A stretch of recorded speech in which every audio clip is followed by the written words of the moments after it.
కావలి పట్టణంలో వినాయక చవితి సందర్భంగా డీఎస్పీ గారు వినాయక ఉత్సవ విగ్రహాలు ఏర్పాటు చేసిన కమిటీల వారిని డీఎస్పీ ఆఫీస్ కి పిలిపించి సమావేశం ఏర్పాటు చేయడం జరిగింది. ఈ సమావేశానికి వివిధ పార్టీలు మరియు వినాయక ఉత్సవ కమిటీ సభ్యులు బీజేపీ కమిటీ వారితో సమావేశం నిర్వహించారు. సమావేశంలో ఉత్సవాల గురించి, ఊరేగింపులు, నిమజ్జనాలు జాగ్రత్తగా నిర్వహించాలని, కావలి పట్టణానికి మంచి పేరు తీసుకురావాలని వారు కోరడం జరిగింది.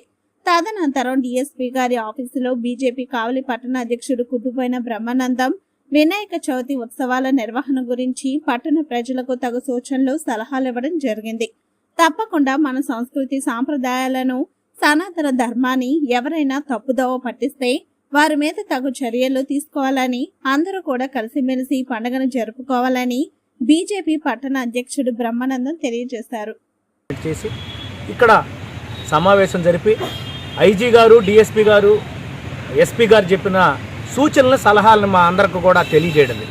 ఈ సందర్భంగా మనం అందరం కూడా ఎంతో భక్తి శ్రద్ధలతోటి మండపాలు ఏర్పాటు చేసుకొని ఉదయం నుంచి మనం తలస్నానాలు చేసి ఎంతో భక్తి శ్రద్ధలతోటి కుటుంబాలు కూడా ఇళ్లలో మనం ఈ యొక్క వినాయక ఉత్సవాలు జరుపుకుంటున్నాం, పూజలు జరుపుకుంటున్నాం. విఘ్నాలు రాకుండా, అంటే ఎలాంటి అవాంతరాలు జరగకుండా అందరూ కలిసి ఉండాలా. వినాయకుడిని ఎవరైతే పూజిస్తారో వాళ్ళకి ఆ సంవత్సరం అంతా కూడా ఎవరైనా కానీ వినాయకుడిని పూజించి వినాయకుడిని స్మరించుకుంటుంటారో వాళ్ళందరికీ కూడా సంవత్సరం రోజుల పాటు ఎలాంటి విఘ్నాలు జరగవని మన నమ్మకం, మన సాంప్రదాయం, మన సనాతన ధర్మం. కాబట్టి ఈ సందర్భంగా మనమందరం వినాయకుడు మండపాలు పెట్టుకుంటే ఈరోజు పోలీస్ అధికారులు మనల్ని పిలిచి అందరినీ సమావేశపరిచి, అయ్యా రాబోయే వినాయకుడు ఊరేగింపులు కానీ అలాగని ఉత్సవాలు కానీ జాగ్రత్తగా జరపండి, ఎవరికి ఎలాంటి ఇబ్బంది లేకుండా జరపండి అని చెప్పడం జరిగింది. చాలా సంతోషదాయకం. మనం కూడా సూచనలు, సలహాలు ఇచ్చాము. ఎక్కడైతే వినాయకుడు అని చెప్పాం, ఎక్కడన్నా సమస్యలు ఉంటే పరిష్కరించాలని చెప్పాం. అలాగని ఏదైనా సమస్యలు ఉంటే మా దృష్టికి తెచ్చినా మేము పోలీస్ అధికారులకు తెలియజేస్తాం, లేదా నేరుగా మీరు పోలీస్ అధికారులకు తెలియజేసినా ఆ సమస్య పరిష్కారం అవుతుంది. అలాగనే ఊరేగింపులు జరిగేటప్పుడు ఎక్కడైతే ఊరేగింపులు జరగబోతున్నాయో వాళ్ళు ఎక్కడన్నా చిన్న ఇబ్బందులు కలిగితే వెంటనే పోలీస్ డిపార్ట్మెంట్కి తెలియజేసి అవి పరిష్కరించుకోవాలని చెప్పి తెలియజేస్తున్నాం. అలాగనే ఈ వినాయకుడు ఉత్సవాలు జరిగేటప్పుడు ఎక్కడా కూడా మద్యమం కానీ, ఎక్కడా కూడా అశ్లీలత కానీ లేకుండా చేయమని మేము కూడా సలహా ఇస్తున్నాం. ఎవరైనా సరే భక్తి శ్రద్ధలతో 3 రోజులు కానీ, 5 రోజులు కానీ, 9 రోజులు కానీ ఈ ఉత్సవాలు జరుపుకోవాలి. కానీ ఎక్కడా కూడా ఇతరులకు అవకాశాలు కల్పించకూడదు. ఈ మన ఉత్సవాలని ఆదర్శంగా తీసుకొని ఇంకా నూతనంగా రాబోయే రోజుల్లో ఇంకా ప్రతి వాడవాడల ఈ వినాయక ఉత్సవాలు జరుపుకునేదానికి మనం ప్రయత్నం చేయాలి.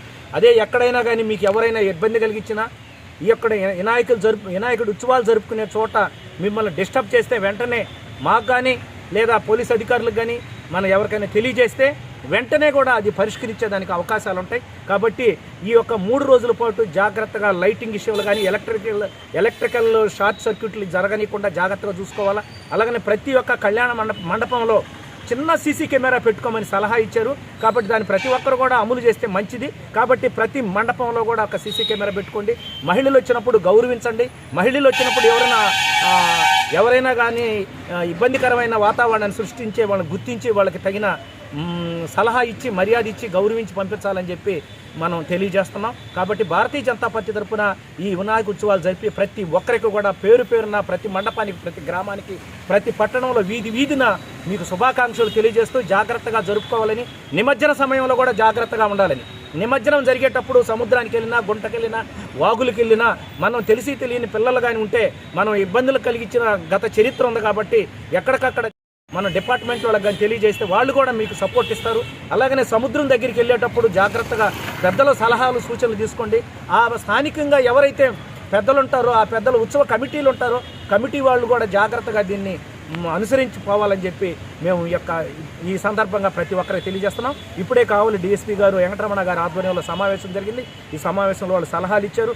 అలాగనే నిమజ్జన కమిటీ కానీ, వినాయక ఉత్సవ కమిటీ కానీ ప్రతి ఒక్కరూ కూడా భక్తి శ్రద్ధలతోటి మన ధర్మాన్ని కాపాడుకునే విధంగా ఈ డీజేల విషయంలో కూడా ఎటంటే అట్లా వ్యవహరించకుండా ముందుకు పోవాలని చెప్పి కోరుకుంటూ, అందరూ భక్తి శ్రద్ధలతో ప్రతి ఒక్కడూ భగవంతుణ్ణి ధ్యానించుకొని స్మరించుకుంటూ మనం ఈ యొక్క ఉత్సవాలు నిర్వహించాలని చెప్పి మనస్ఫూర్తిగా కోరుకుంటూ, ఈ యొక్క ఉత్సవాలు నిర్వహిస్తున్న ప్రతి ఒక్కరికి కూడా పేరున ధన్యవాదాలు తెలియజేసుకుంటాం.